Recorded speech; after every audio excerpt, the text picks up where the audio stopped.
Título: O Conclave Divino. Capítulo 1. A Reunião. No lugar além do céu, em um dos reinos de Telurian, onde apenas aqueles que já ascenderam à divindade podem adentrar livremente, havia um domínio chamado Tupan-Gera, onde as estrelas dançam infinitamente e o tempo se manifesta de modo diferente.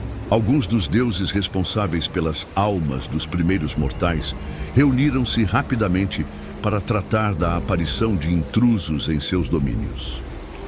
Tupã foi o primeiro a chegar, surgindo em meio aos raios e relâmpagos com os olhos brilhando.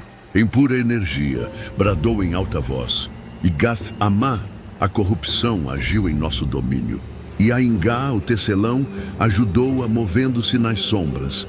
Com isso, tomaram muitas de nossas almas. Usando suas artimanhas, ele se passou por um dos nossos, um guardião da floresta. Ao terminar de falar, Tupã olhou para o lado esquerdo e pôde ver Jaci surgindo de dentro de um feixe de luz prateada. Ela completou as afirmações. Ao cair do manto noturno, testemunhei a desolação deixada para trás, uma grande quantidade de almas que nos foram tomadas. Visitei nossos santuários, que agora estão corrompidos, e enquanto nos reunimos aqui, os reparos ainda são realizados pelos guardiões. Com a ajuda de Yara, a Mãe d'Água, cobrimos o solo maculado com uma enchente gigantesca, para que assim afastássemos aquelas criaturas corrompidas e, enfim, purificássemos os santuários da floresta. Nesse momento, emergindo do outro lado do salão e rompendo o silêncio com raízes que se entrelaçavam formando uma silhueta, era Seuci, que juntou-se à reunião e disse: os humanos são frágeis e facilmente influenciáveis, mas são necessários para que tudo se mantenha alinhado. Devemos guiá-los. Anhangá, rindo enquanto saía das trevas, com os olhos em chamas, retrucou: guiá-los, eles são tolos, brincando com fogo, que purguemos tudo e recomecemos. Antes que Anhangá pudesse acrescentar algo mais, todos direcionaram o olhar ao grande portal, pois o mensageiro de Tupã surgira do lado de fora do salão. Após a permissão de Tupã, o mensageiro adentrou pelo portal, posicionando-se no centro do salão, prostrado diante das divindades ali presentes. Com uma voz gutural, que lembrava o som das árvores rangendo ao vento, ele falou: a floresta respira, mas temo que tenho algo ainda mais preocupante para relatar. O antigo selo que detém Xandoré, o ódio e a destruição, foi enfraquecido. Neste exato momento, estamos tentando evitar o seu despertar. Tupã lançou um olhar rápido aos demais e disse: não podemos refazer o selo, e se Xandoré despertar, isso poderá implicar na nossa ruína. Além disso, por causa do pacto com os outros panteões, não podemos intervir diretamente na Terra. Devemos achar uma solução para agir sem chamar atenção. Após muitas ideias e grandes discussões, que não os levavam a lugar algum, Jaci sugeriu: que tal forjarmos receptáculos dentre os mortais para que possamos intervir por meio deles? Tupã respondeu: para que isso funcione, esses arautos deverão ser gerados a partir de nossas sementes primordiais na terra. E Tupã continuou: sim, isso pode dar certo, mas para evitar problemas futuros, serão impostas as seguintes regras. Não haverá mais de um arauto para cada um de nós, e a cada geração dos mortais, não mais do que 5 arautos poderão coexistir. Um silêncio mórbido instalou-se por breves instantes, até que uma voz grave e autoritária ecoou no salão. Quanto tempo nós ainda temos? Perguntou Guaraci, irmão de Jaci, que caminhou até o centro do salão, parando próximo ao mensageiro de Tupã, que trouxera a inquietante notícia. Ainda de joelhos, o mensageiro olhou para cima, esforçando-se para focar o rosto de Guaraci, cuja aura exalava chamas brilhantes. Em seguida, baixou o olhar e declarou: não sei responder exatamente, mas sinto uma inquietação vindo de dentro do selo. Tudo o que posso afirmar com certeza é que não demorará muito, pois é como se a vida da floresta ao redor do local do selo estivesse sendo devorada, e até o ar está estranho. Guaraci, olhando fixamente para Tupã, disse: devemos nos apressar. Tupã assentiu positivamente. A decisão estava tomada. Cada divindade moldaria, a partir daquele instante, um arauto.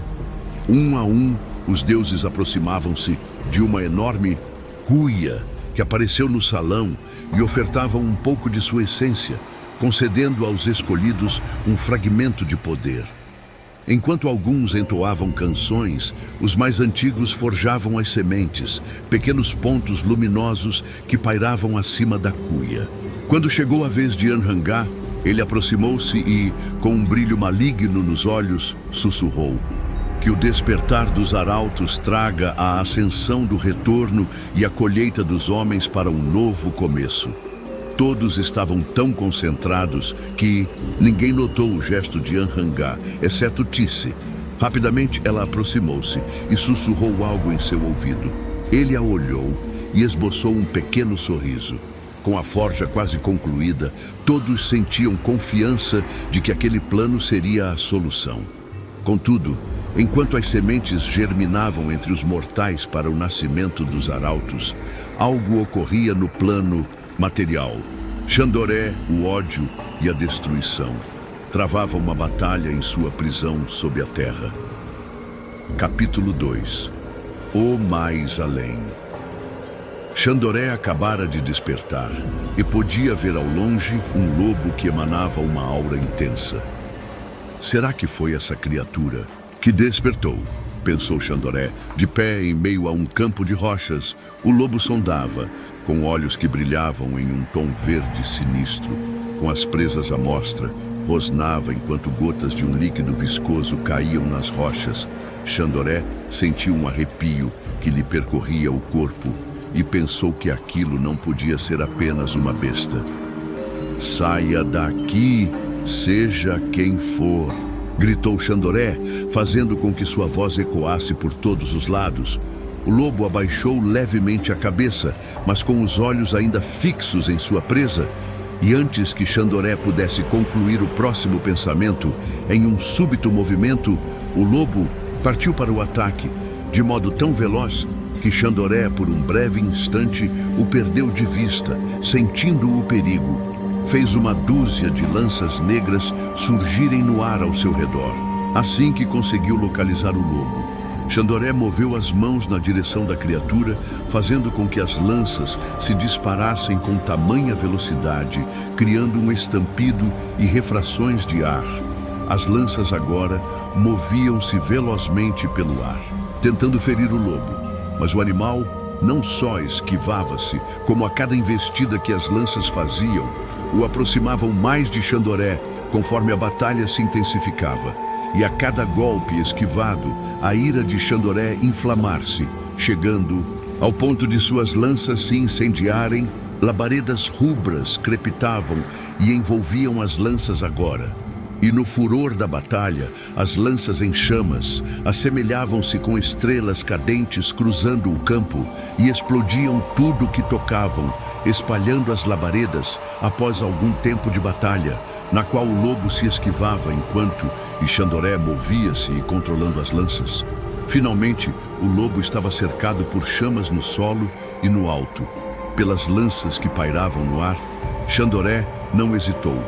Moveu as mãos de modo que as lanças acertassem. O lobo de todos os lados. Uma imensa explosão de chamas ocorreu. Xandoré, certo da vitória, se aproximava andando por entre as chamas. Foi até o corpo do lobo, que estava sendo consumido pelas chamas. A criatura agonizante, empalada pelas lanças, em seu último momento, soltou um uivo aterrador e o céu tornou-se avermelhado. Então, Xandoré ouviu. Muito bem. Eu estava em dúvida se você poderia derrotar esse mero vestígio de meu poder. Agora você se tornou digno de ser minha presa. Uma voz animalesca ecoava pelo ar. Xandoré fez uma expressão de surpreso e procurou aos arredores com o olhar e nada encontrou. Instintivamente olhou para o céu e viu uma imagem que fez seu corpo estremecer. Era um homem esguio, com uma vasta cabeleira comprida e ondulada e na face uma expressão de frieza. Aquele ser, de alguma forma, inquietava algo no âmago de Xandoré. "Quem é você?", disse Xandoré. Enquanto recolhia uma lança que estava fincada na rocha próxima a ele, as chamas atrás dele se moveram. Xandoré ouviu um estalo e agora olhava a lança que ele acabara de pegar, voando para longe e rodopiando no ar. Olhou rapidamente para o seu braço e viu os filetes de sangue que jorravam. E uma dor aguda o tomou de repente. Xandoré ficou incrédulo, pois nunca havia sentido dor como aquela antes. Ao olhar para o estranho, viu o lobo que ele havia matado ali de pé, ao lado do estranho, e com seu antebraço esquerdo entre os dentes. O estranho afagou a cabeça do lobo, que ainda estava parcialmente em chamas, e pegou o antebraço, o ergueu sobre a cabeça, bebendo o sangue que escorria. Xandoré sentiu medo, pois aquele estranho agora estava devorando o antebraço de modo voraz e rápido como um animal, e dava para ouvir o som da carne rasgando e dos ossos sendo mastigados. Ao terminar, o estranho pôs-se a lamber o sangue de suas mãos. Em seguida disse: "Eu não costumo me apresentar para minha refeição, mas vou abrir uma exceção. Eu sou o devorador, o que vem para tomar. Eu sou a fome de poder, a ruína das divindades. Eu sou o devorador de deuses." Xandoré, ao ouvir aquilo, transformou o medo em ódio e partiu em cólera, atacando com tudo que tinha. Ensandecido, seu próprio corpo agora ardia nas chamas rubras do ódio, mas sempre que ele acertava o Xaratkal, era ele próprio que se feria. E após inúmeras investidas, Xandoré estava de joelhos exaurido, cheio de ferimentos. Todos os esforços que ele exercia na tentativa de ao menos ferir Xaratkal eram em vão. Lembrou que Xaratkal já havia devorado o antebraço esquerdo, e mesmo ele tentando há um tempo não conseguiu regenerá-lo. Havia algo que o impedia. "Já chega, eu estou faminto e é chegada a hora do banquete", disse Xaratkal, enquanto se aproximava de Xandoré prostrado e estendeu a mão esquerda para a divindade derrotada. Nesse momento, Xandoré estremeceu, começou a balançar a cabeça enquanto gritava, contorcendo-se desesperadamente, expressando a dor que estava lhe corroendo por dentro. Em seguida, Xaratkal, o devorador de deuses, trouxe Xandoré até bem próximo de si. Ambos estavam de pé, frente a frente. A diferença de tamanho entre os dois era notória. O devorador tinha 2 vezes o tamanho de Xandoré, que pairava bem na sua frente, imóvel. De repente, o som de algo se partindo. A visão de Xandoré se tornou turva. Sua boca encheu-se de sangue. O punho de Xaratkal estava atravessado em seu peito e a uretira-lo segurava algo. Era como uma chama branca, uma luz que pulsava. Aquela era a centelha divina de Xandoré, e o corpo da divindade caía ao solo e agora desfazia-se como um olhar vazio. As chamas que antes estavam por todos os lados agora apagaram-se.